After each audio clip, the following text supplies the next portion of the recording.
Just after Masters Bangkok, I made this video about T1's incredible run to win the trophy. It was a really heartwarming story, and almost all of the comments were positive, until out of nowhere, about 5 days ago, I got this comment: "I hope they never win anything again." And at around the same time, multiple Reddit threads popped up, one titled, "God, I feel bad for Sylvan," and another titled, "Seriously, how did T1 win Masters Bangkok?" And in their match against Paper X the next day, thousands of people were outwardly hate-watching T1 and wanting them to lose. Bear in mind this was a really well-liked team who had just recently won an international trophy, and they had some of the most storied and beloved Korean Valorant players in the world. So what happened? Let's start with some much needed context. T1 signed a Korean super team this year, and after they qualified to Masters Bangkok, it was clear they were an extremely good roster. But if you followed the team more closely, you'll know it wasn't as easy as it might have looked. Throughout their run to qualify for the tournament, they swapped out Sylvan with their substitute Carpe, yeah, that one guy from Overwatch, and then once they were at the tournament and had lost their first match, they subbed Sylvan back in. Autumn, T1's coach, remember this guy, has since said that it was because Sylvan needed a mental break. If you play with players who are very skilled, they will give a lot of feedback to the player who is lacking in certain things. Sylvan was taking it well, but I could see his confidence falling. Anyway, Sylvan eventually got his confidence back, and once he was back in the team, they made a crazy underdog run to win the trophy. And that was all great, but once you win, you have to keep winning, and that didn't happen, because during VCT Pacific Split 1, they bombed out of the playoffs with losses to DRX and Paper X. For a team who were the current world champions, it was a disappointing finish, and many in the community wondered exactly why they'd fallen off so hard. Anyway, Masters Toronto happened, T1 weren't there, and the next thing we heard from the team was that Sylvan had been dropped. Sylvan hadn't played that well in Pacific, but neither had the rest of the team, so it was a slightly confusing change. Now, fast forward to 5 days ago, and T1 releases a YouTube video. It's called Boys, Be Ambitious, and is an hour and a half long. It's a documentary following the team throughout their Stage 1 run, and shows the slow decline of the squad as they fail to qualify for Masters Toronto. But watching the video presents a narrative that viewers probably didn't expect. 라인을 왜 이렇게 쉽게 줘, 영섭아? 아니 쟤네 플래시 없다며. 너 알잖아, 쟤네 옐로우 Z대시 탔을 때 아무도 안 들어오잖아, 같이. 네가 옐로우 잡을 생각 안 하냐? 왜 한 번도? 그러니까 라인을 진짜 주지 마. 왜 줘라? 니들 총은 쐈냐, 영섭아, 오늘 이번 판 수비 때? 야, 첫 판에 총 못 쏜 좀 잘 쏴봐 이번 판. 누구야? 감독님 왜 저 저격해요? 너라고 안 했어, 영섭아. 제발 저리기 걸지. 나 맞긴 해, 솔직히. 알고 있네. 왜 이렇게 안 맞아, 진짜? 3맵 때 잘 쐈어요. 마지막에 잘했어. 아, 그러니까 3맵은 풀려서 다행인데 2맵 때 내가 본 거 중 진짜. 왜 그래, 감독님이 저한테. 영섭, 솔직히 너도 알잖아. 그거 본 거 아니야 또? 마우스 그 지워부에서. 아니야. 이상하던데 오늘. 아, 그러니까 영섭의 기대치가 있잖아. 그냥 픽 쏘지는 거야 계속. 그래서 뭐지 했지. 아니 다 힘들게 나를 만들었어. 1맵부터 그랬어. 아무 말도 안 했어요. 아니 그런 거 아니고. 1맵부터 다 죽었어. 오늘 왜 그래? 오늘 너가 나랑 뺏길까? 누가 그래요? 영섭이 나요, 영섭이. 너가 요새 납치 때? 기세 싸움에서. 저 뭐 해야 돼요, 루틴? 하이퍼까지.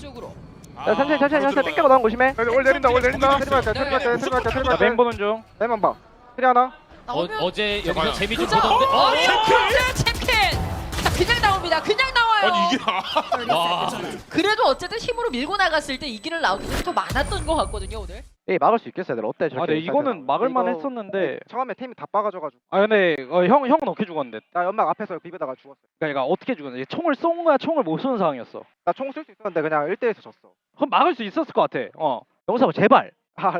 우리가 다 지금 오해하잖아. 못 막는다고. 막을만 했어. 이거 가게 연막 잘 치고 해가지고 맞아, 막을만 막을만 했어. There are multiple moments during this documentary where the rest of the team and T1's coach Autumn say some things to Sylvan that are definitely questionable. He's consistently made to be the butt of the joke, criticised for misplays that weren't even necessarily his fault, and straight up talked down to in regards to his aim, especially by Autumn. And to make things worse, Sylvan is clearly a pretty quiet and reserved guy, and on a team with so many experienced players, he probably doesn't feel like he can speak up. 영섭이 형 이렇게 땡기지 말고 석가래 채워 무조건. B메인 봐주고 있잖아. 아 근데 미드 비워놔가지고 나 미드 럴킹에 죽을 것 같았어 이렇게 하다가. 아 그럼 차라리 연막 치던지 여기 그냥. 뭐 여기 연막 치지 말라 했다고 아예 안 칠 거 아니잖아. 이런 실수하지 말고 이거 연막 치지 말라 했다고 그냥 너 그런 거 신경 쓰지 마. 무조건 형도 알잖아. 석가래 쳐야 되는 거. 오케이. And it's not just about Sylvan. The documentary overall presents the team as one with a pretty negative atmosphere, one that is especially perpetuated by Buzz, Stax, and Coach Autumn. 감독님. 들어갑시다. 너 못할 것 같아. 못 이겨. 로터스? 아. 아마는 진짜 재앙이네. 아마는 내가 바꾸면 재앙인데. The Valorant community saw these moments in the documentary and ran with them. I have never seen a switch up this fast from an entire community in all of esports, let alone just in Valorant. Now, I was seeing these posts as someone who hadn't watched the documentary, and so I assumed that it was really bad. And from those clips, it certainly seemed like it. I was fully ready to hop on the bandwagon and hate watch T1 too.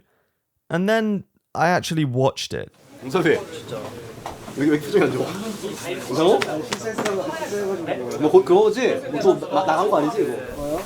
그러니까 뭐 또 뭐 자존감 깨져 이런 거 아니지? 아 그런 거 아니에요. 그런 거 아니에요. 경철이도 끝나고 그냥 내가 정답 말해줄게 이게 아니라 니들 둘이 이거 할 수 있게 이번 시리즈 통해서 연습 좀 해보자, 오케이? 네. 야 마무리 짓네요. 나이스. 나이스. 영섭이 형 정신 차려. 나이스. 렛츠고. 전혀 몰랐어. 프링 여기서 싸우는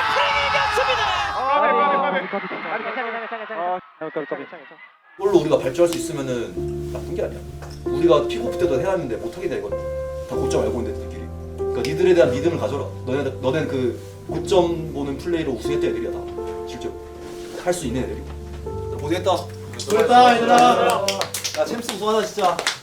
With the impression I had from the community discussion, I was pretty surprised at what I saw in the documentary, because it wasn't nearly as bad as I thought it was going to be. First of all, I will say there are definitely some moments that either just aren't appropriate to say to a team member or are inherently bad for the team environment. Things like your coach saying to your player, "Did you even shoot your gun?" after a bad map, or having heated discussions mid-game about previous rounds that don't matter. This shouldn't be happening at the tier 1 level. 야 그때가 일단 우리 C 다시 먹기로 했는데 왜 B 갔어 일단? 아 B 가서 포탑 끼려고 했어. 그러니까 그걸 같이 하자. 한명 죽어. 그러니까 너 죽으면 어차피 우리 C도 못 먹어. 야 나 근데 안 죽어. I find this so mad. In Fish 123, you got to bear in mind, this is an amateur team. We were not getting paid. I would say 2 days in, we weren't talking about previous rounds if we had lost it, if it didn't matter. I cannot believe that 5 years later, a Masters winning team is doing it. Some of these moments are mistranslated or missing key pieces of context, and these do make the comments seem slightly worse than they are, although some of them still aren't great. Well, obviously everyone's memeing on the "did you even shoot" thing. That is one of the bad translations, like in the entire video, because literally that conversation, Buzz is like, "Did you shoot, or were you not in a situation to shoot?" And it's coming off of Stacks asking, "Can you guys hold with the same setup?" And Sylvan doesn't answer, so Buzz just is pressing him. So Buzz is just pressing for information, and literally after that, Stacks tells Sylvan like, "You got to speak up, because otherwise we were about to misread that situation." Like he explains why they needed an answer from Sylvan. So I think that one's fine. There's one where like Stacks makes it sound like Sylvan going to the map draft is going to lose them the game, and the captions kind of portray that, and that's not true. This you could argue he was probably shouldn't have put it this way anyway, but he's like, well, Sylvan goes, we probably lose. And the coach is like, what? He's like, no, I mean in like the vibe check, because like he would just sit there not knowing what to do, and we would lose in the intimidation. So like it's still not good, but the captions are worse. Let me tell you, the captions are worse. However, outside of those few moments, a different picture of this T1 team presents itself. This is a winning team with veteran players, and they have high expectations of themselves and their teammates. They are incredibly passionate about winning, which is made obvious just over an hour in with this moment from Meteor. 우승하고 싶으면 더 간절해야 돼. 난 우승한 팀에서 나와서 지금 여기 와서 또 우승을 했지만 난 더 우승하고 싶어, 솔직히. 내가 요즘 진짜 많이 힘들어. 게임하면서. 나 좀 도와줬으면 좋겠다, 진짜. 난 더 이기고 싶어, 진짜. 스크림 한 판 한 판에 목숨 걸었으면 좋겠고, 똑같은 실수 안 나왔으면 좋겠고. 내가 언제까지 다 커버해줄 수가 없잖아. 좀 더 간절했으면 좋겠다, 진짜. Many of the moments the community were up in arms about, particularly the in-game ones, are born out of this complete desire to win. It can lead to players getting tilted and demanding to know what went wrong in a certain situation, just because they want to ensure it doesn't happen again. It's definitely not a healthy way to deal with this, but competitive environments always house strong emotions. 아니 영섭아 1대1이잖아. 왜 이렇게 쫄아 대체? 왜 자꾸 빼려고만 해? 너가 이기면 된다니까? 아 그거 맞긴 맞는데 처음에 A 정보가 너무 조용했어서 그 다음에 뺀 거였어요. 울지 마. 스크림 때처럼 해. The team also has a pretty banterous atmosphere. 우리 구택시 한번 시켜줘. 알겠어. 1호가 확실히 반대하는 거. 되게 지금 랭크 10연패 하고 있는데 갑자기 랭크 10연패 피닉스 내봐요 진짜. 아니 근데 피닉스 했는데 폼 올라올 수도 있잖아. 타격도 하나 잡아가지고 지금. 그럴 가수 없어? 우주 가야겠네. 우주 피닉스 센터. It's pretty clear that this, combined with Sylvan's quiet nature, has led to them making Sylvan the butt of the joke a bit too much in the team, which isn't helping his confidence.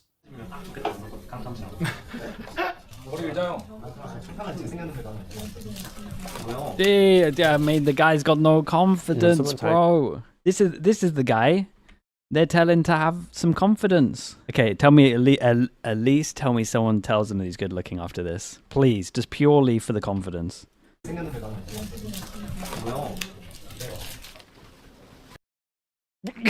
That's okay. Someone compliment, dude. I got a team of sideshows, and they're all insanely negative. Just go, mate, you're a good-looking guy. You'll be fine if you're bald. That's all he needs to hear. He might actually drop 30 kills if you do that. But it's not like they're just bullying him all the time. There are many moments of them lifting the two younger players up and showing that despite their comments going too far sometimes, they do respect and care about Sylvan. 근데 웃긴 게 영섭이 실수한 라운드 진짜 거의 없긴 해요. 게임 쪽으로 봤을 때는 거의 안 했어 실수.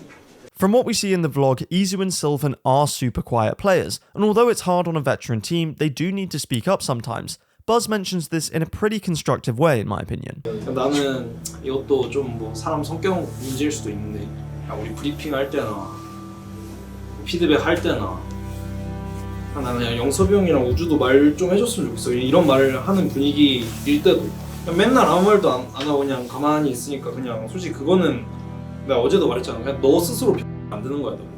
그래 우주야 저거 내가 너 어제 했던 얘기다 그지?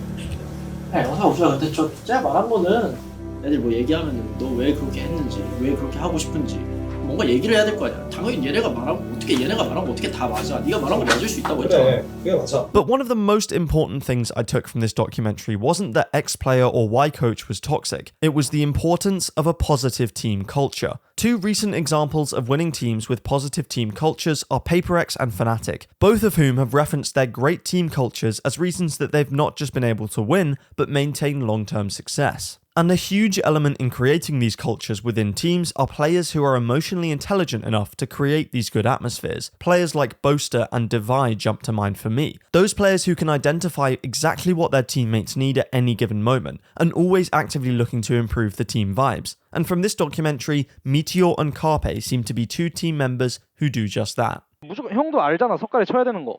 오케이. 영섭아 괜찮아. 잘 쓰잖아. 얘들아 괜찮아. 자신감 있게 늘 말하는데 그리고 킬대 신경 안 써도 돼. 나도 아까 전판 1킬 7대셨어 영섭아. 진짜. 내가 얘도 우리도 맨날 우리가 아니면 감독님이 얘한테 피드백 할 때 난 이렇게 하고 싶었다 이렇게 하고 싶다 이렇게 얘기하잖아. 똑같이 보긴 해. 당연히 뭔가 틀리면은 뭐 얘기를 하겠지만 얘가 뭐 너한테 막 말할 수도 있고 막 그렇긴 한데 근데 결국에는 너가 너 스타일로 게임하는 거지. 너가 마코가 되라고 얘기는 하지 않잖아. 결국에 원하는 것처럼. 뭔 말인지 알잖아. 그런 것만 바꿔도 나아질 수 있어. 그렇게 막 우리가 뭔가 시도하고 하다 보면은 결국에 언제나 바뀌어. 그렇게 크게 걱정 안 해도 된다고 생각해. 난 진짜 진심으로. 우리가 그렇게 해서 우승했었지. Players and coaches like these two are so important in creating a winning team. Understanding how to create a positive team culture also helps maintain a player's success long term, which is likely how Meteor and Carpe have had major success on multiple teams, and in Carpe's case, multiple different games. In the autumn interview I referenced earlier, he also talks about Carpe's impact on the team when he subbed in for Sylvan before Masters Bangkok. Carpe told the team to reflect on how they give feedback, saying, "You guys need to fix this. Don't cover it by saying it's competitiveness, and if you keep this up, you'll never win an international." It seems that although they may have fixed it for Masters Bangkok, once the team began losing again, they fell back into those old habits. If anything, this documentary shows that T1 are still working on creating a great team culture, and that can lead to moments like we saw in the documentary. That I think maybe a lot of people that haven't been in a team think that this is a little bit worse than it actually is. There's a lot of bad stuff, but I could kind of sum it up in terms of they definitely would help with a mental coach. I think that Sylvan had a rough time, but I will say Sylvan and Izu, for sure, very quiet. I don't feel like super bad, even though it felt like they kind of used it as a bit of a scapegoat. I will also say that this is an incredibly transparent video for T1 to make, much more transparent than other teams typically would be. As a community, this kind of content is invaluable to see a genuine insight into the team culture, so releasing something like this is commendable in that way. If every team released a documentary like this after every split, we'd probably have a lot more situations like this on our hands. Also, all of the discussion around this video should have a disclaimer. It's so much easier to judge people when watching these moments than actually being in a team. There's a lot that you guys don't see behind closed doors, man. I don't think I've had things like that happen to any of my Valorant teams, but the team that had probably the most drama, like the stuff you saw in that T1 doc, interestingly enough, was Optic. So before you start giving shit to the players for behaving the way that they did, you guys have to understand, on a winning team, your expectations skyrocket. Your confidence is sky high. So when you start dropping down from that number 1 slot, you're going to have some tough conversations in that prac. That is not stuff most orgs are going to post and show you guys. And now you finally get to see what's actually real, and you're like, what the fuck? They shouldn't be treating this player like this. Why are they saying these things? But I've seen much worse than that. So to me, it's not that crazy. Obviously, all of this takes on a different meaning with the team dropping Sylvan, and I do feel bad for him for some of the moments in this documentary. There's no doubt that T1 could have done more to lift up his confidence, but that time is long gone. The memes about blaming Sylvan for everything are funny though. But overall, I don't think this documentary is as crazy as the community made it out to be. There are 100% lessons teams can learn from it, especially in regards to creating a positive team culture and not falling into bad habits which hurt the team long term. But like the way that Sylvan and Buzz, I mean, maybe they were paid to do so, I don't know, but maybe Sylvan got a bonus to go hug Buzz after the match after they won the second time around. But like, they looked friendly on stage, man. That didn't look like someone who was literally dealing with bullying day in, day out. So that's all I'm saying. If you want to hate watch T1 because of this documentary, that is completely up to you. But just remember, we're all humans at the end of the day. But really, it's the discussion around these things which make them interesting, so please leave your view on the situation in the comments below or join my Discord to chat with other VCT fans. But with that, I've been Commend, subscribe if you enjoyed, and thank you for watching.